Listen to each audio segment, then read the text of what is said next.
Okay, this is Bruce Wetton with the Herald Review. We are talking with Jessica Cox and her dog Chewy. And Jessica, what brings you to Douglas, Arizona today?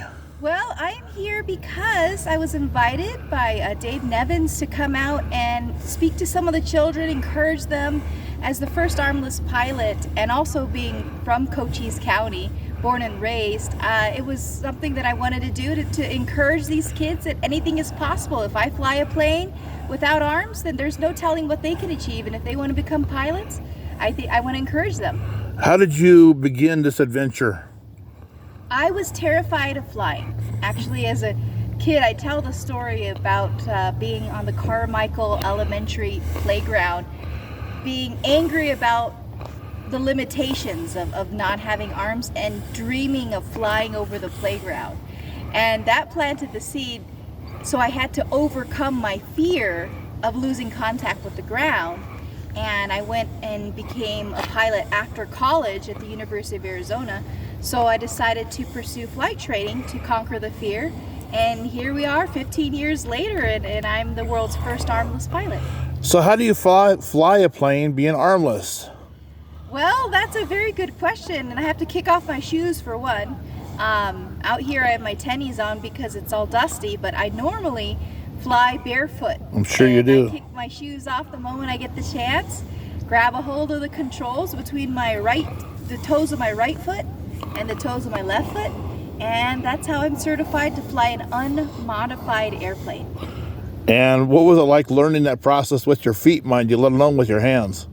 Well, the secret is that I fly a 1946 Ercoupe airplane, and that plane is unique because it doesn't have rudder pedals.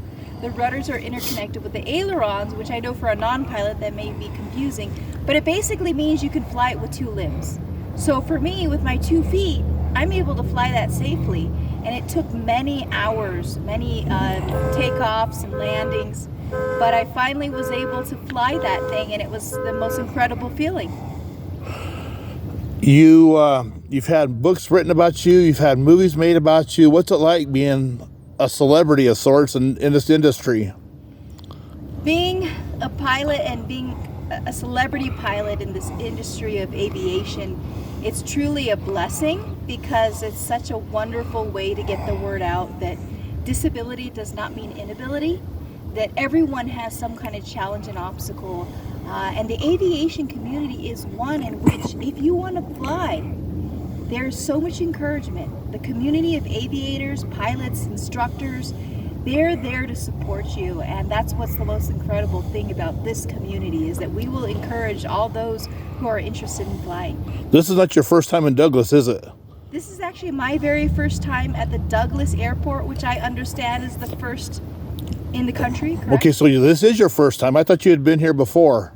I have been to Cochise College to speak, and I was there as a child as well for some events, but I've never been to the airport. So you were at the airport where Amelia Earhart.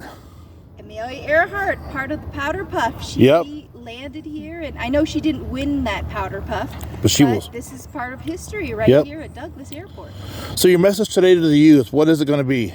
Today, as I visit with the young people, I just saw a little girl who was 8 years old, and she was just so excited because it was her first time flying in a plane, and I want them to just really consider it.